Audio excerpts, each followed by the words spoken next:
സേവന പാരമ്പര്യവുമായി Mani sons super market Ottupara. ഉപ്പുതൊട്ട് കർപ്പൂരം വരെയുള്ള പലചരക്ക് വ്യഞ്ജനങ്ങൾ ആവശ്യാനുസരണം തിരഞ്ഞെടുക്കാൻ Mani sons super market.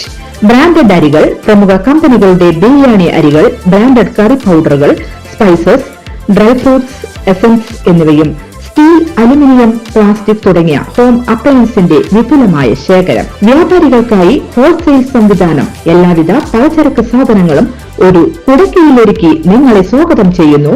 Mani sons ജില്ലാ ആശുപത്രിക്ക് സമീപം ഓട്ടുപാറ, വടക്കാഞ്ചേരി.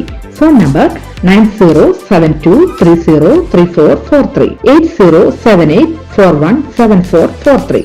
നിലമ്പൂർ ഉപതെരഞ്ഞെടുപ്പിൽ ജമാഅത്തെ ഇസ്ലാമി വിഷയം നനഞ്ഞ പടക്കമായി മാറിയെന്നും MV ഗോവിന്ദന്റെ പുതിയ വെളിപ്പെടുത്തലാണ് ഇപ്പോൾ പുതിയ വിവാദമെന്നും മുസ്ലിം ലീഗ് ദേശീയ general secretary PK Kunhalikutty. Jamaat-e-Islami വിഷയം നനഞ്ഞ പടക്കമായി. ഗോവിന്ദൻ മാഷിന്റെ വെളിപ്പെടുത്തലല്ലേ ഇപ്പോൾ പുതിയ വിവാദം. ഇത്രയും ദിവസം പറഞ്ഞത് വെറുതെയായി. യാഥാർത്ഥ്യം എന്താണെന്ന് ഗോവിന്ദൻ മാഷ് ഇന്നലെ പറഞ്ഞത് കേട്ടപ്പോൾ മനസ്സിലായില്ലേ? അവരാണ് എല്ലാത്തരം വൈവിധ്യമുള്ള കൂട്ടുകെട്ടുകളും ഉണ്ടാക്കിയത്. അത് മറച്ചുവെക്കാൻ കഴിയില്ല. പലതവണ സമൂഹ മാധ്യമങ്ങളിൽ അവരുടെ കൂട്ടുകെട്ടുകളുടെ ചിത്രങ്ങൾ പുറത്തു വന്നിട്ടുണ്ട്.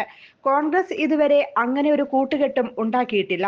നിലമ്പൂർ എന്തായാലും LDFന്റെ കയ്യിൽ നിന്ന് പോയി. ഇതുവരെ പറഞ്ഞതിന് വിരുദ്ധമായി ഇലക്ഷന്റെ തലേ ദിവസം വന്ന് പറഞ്ഞാൽ ജനങ്ങൾ വെറുതെ വിടുമോ?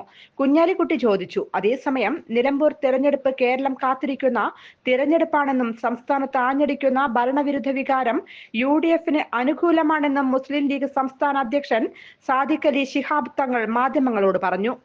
തിരഞ്ഞെടുപ്പ് ഉയർത്തിക്കാട്ടിയ പ്രശ്നങ്ങളെല്ലാം UDFന് ഉപയോഗിക്കാൻ പറ്റിയെന്നും UDFന് അധികാരത്തിലേക്ക് തിരിച്ചു വരാനുള്ള വഴി നിലമ്പൂരിലൂടെ തെളിയുമെന്നും അദ്ദേഹം പറഞ്ഞു. News desk anytime news. കൂടുതൽ വാർത്തകൾക്ക് ഞങ്ങളുടെ ചാനൽ സബ്സ്ക്രൈബ് ചെയ്യുക. Facebook ഫോളോ അപ്പ് ചെയ്യുക. വാർത്തകൾ വേഗത്തിലറിയാൻ എനിടൈം ന്യൂസ്.